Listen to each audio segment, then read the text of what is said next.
ঝাল ঝাল করে নতুন আলু দিয়ে লইট্টা শুটকি ভুনাটা যে কি মজা লাগে খেতে আপনাদের সাথে সেই রেসিপিটাই শেয়ার করব বলে ভিডিওটা অন করে দিয়েছি।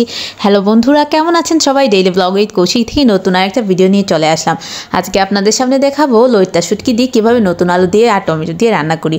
দেখুন আমি সুন্দর করে প্লেট ভরে আগে গুছিয়ে নিয়েছি। রান্নাগুলো কিন্তু গুছিয়ে নিলে আগে রান্না করতে খুব সহজ হয়ে যায়। আমি শুটকিটা ভালো করে গরম জলে ধুয়ে নিয়েছি। তেলটা বসিয়ে দিলাম, তার মধ্যে সরিষার তেল দিয়ে পেঁয়াজ রসুন এবং দিয়ে দিলাম টমেটো দিয়ে এর মধ্যে দিয়ে দিব লবণ। আর লবণ দিয়ে তো যে কোনো সবজি বলেন সব কিছু তাড়াতাড়ি হয়ে যায় আর খুব সুন্দর লালচে ভাব হয়ে ওঠে। আর টমেটোটার ভেতর থেকে যেহেতু জল বের হবে, এখন আর কোনো জল অ্যাড করব না। দিয়ে দিলাম হলুদ, তারপরে দিয়ে দিলাম পরিমাণ মতো মরিচের গুঁড়ো। আপনারা কাঁচামরিচও ইউজ করতে পারেন, আমি যেহেতু গুঁড়ো মরিচ ইউজ করেছি সেজন্য আর কাঁচামরিচটা দিলাম না। ঝাল আপনাদের ইচ্ছে মতো দিবেন। আমি শুধু আমার যে স্টাইলে আমি রান্না করছি বা আমার রেসিপিটি জাস্ট আপনাদের সাথে শেয়ার করছি। আমি দুই চুলাই রান্না করছিলাম, এক চুলার মধ্যে শুটকিটা রান্না করছিলাম, অন্য চুলায় একটা মাছ তরকারি রান্না করছি। যেহেতু শুটকির আইটেম আপনাদের সাথে আজকে শেয়ার করব, ভালো করে এখানে মশলাটা কষিয়ে নিব। এই পর্যায়ে আমি একটু গরম জল অ্যাড করে দিব, এবং যাতে হচ্ছে গরম জল অ্যাড করে দেওয়ার একটাই কারণ যাতে মশলাটা না পুড়ে। তার মধ্যে দিয়ে দিলাম শুটকিগুলো কিন্তু ভালো করে যদি না ধুয়ে রাখেন তাহলে কিন্তু একদমই ভালো লাগবে না। প্রথমে গরম জলে লবণ দিয়ে ভালো করে ধুয়ে নেবেন, তারপরে দেখবেন কতটা টেস্টি হয়। তার মধ্যে আমি দিয়ে দিলাম বেশ খানিকটা ছোটো ছোটো করে কেটে রাখা নতুন আলু দিয়ে রান্না করলে তাড়াতাড়ি রান্না হয়ে যায় এবং খুব টেস্টি হয়। নতুন আলু আসলেই খেতে খুবই ভালো লাগে, আর নতুন আলু দিয়ে যে কোনো তরকারি অতি সুস্বাদু হয়। আমার তো এখন আলু বলতেই সব কিছুর মধ্যেই আলু দিই। আমি এখন এটাকে জাতীয় সবজি হিসেবেই মনে করি। একটা সময় আলু খুব একটা ভালো লাগতো না, কিন্তু এখন আমি আলুর ফ্যান হয়ে গিয়েছি, সব কিছুতে আলু আমার লাগে। যাই হোক, আমি সুন্দর করে এটা কষিয়ে নিচ্ছিলাম।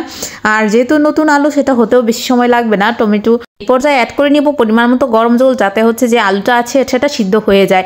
আর বাকি উপকরণগুলোও সুন্দরভাবে যাতে রান্না হয়ে যায় সেজন্য হচ্ছে পরিমাণ মতো জলটা দিয়ে দেওয়া।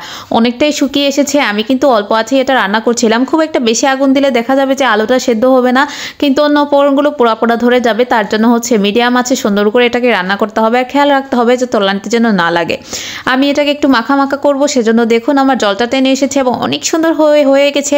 আর এই পর্যায়ে যে কি সুন্দর স্মেল বের হচ্ছিল, আমি তো স্মেল শেয়ার করতে পারছি না, কিন্তু রান্নার রেসিপিটা শেয়ার করছি। আপনারা এরকম সুন্দর করে রান্না করে লইট্টা শুটকি দিয়ে নতুন আলু দিয়ে অবশ্যই ভুনা করে খাবেন এবং মন ভরে যাবে দেখবেন। এরপর দিয়ে দিলাম বেশ খানিকটা ধনিয়া পাতা যে কোনো তরকারিতে দিলে কিন্তু টেস্টটা অন্য লেভেলের হয়ে যায়, আর শুটকির মধ্যে ধনিয়া পাতা দিলে তো সেটা একদম অন্য লেভেলের টেস্ট হয়।